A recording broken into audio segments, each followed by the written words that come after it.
The government now admits that religious radicalization is active in various parts of the country, raising concerns on the security intelligence to contain the situation. It's barely 2 years since more than 400 people died from the fasting cult in Shakahola. The reemergence of the same horrific extremist ideology exposes the government's preparedness to quell the deadly doctrine and their agents. Kevin Mutai has more. This is a problem that is still ongoing. Religious radicalization in Kenya is not just confined to Kilifi. It's all over the place. That admission by Interior CS Kipchumba Murkomen lays bare the government's struggle to contain religious indoctrination in the country, with the latest foiled cultism in Chakama raising fears of a much worse situation. In 2023, the then Interior Cabinet Secretary and now the second-in-command, Kithure Kindiki, transferred top security bosses in Kilifi to facilitate investigations into the lapses that led to the Shakahola massacre. But 2 years down the line, the followers of the deadly religious teachings still managed to pull up another fasting cult, only to be thwarted after one person died, 4 rescued, and dozens feared missing inside the same forest in Chakama. The one in Chakama Ranch is because the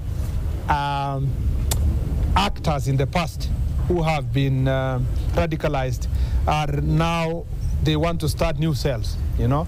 The good news is that because of the work that was done in the past, we have put in place early warning system, and that's why we were able to avert the issues that are happening in Kilifi. CS Murkomen, however, denies that no one succumbed to the fresh wave of fasting in Binzaro, despite one body of a middle-aged man recovered from the forest near the homestead on Saturday, and 6 children whose parents are in police custody among those who are feared dead. Our security teams have been on high alert, and that is why at least no one has died.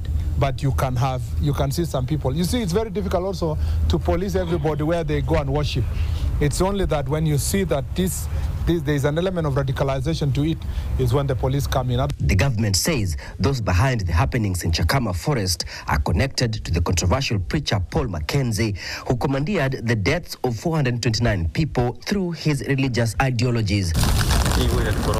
Hundreds were reported missing, with some of the bodies abandoned in the forest for lack of space at the Malindi sub-county morgue, where some of the bodies are still lying after families failed to pick the remains of their loved ones. We have to deal with them in a special way.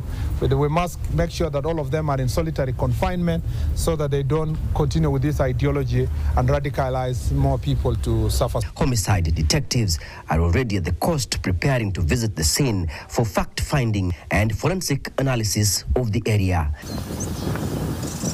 Kevin Mutai, NTV in Mombasa.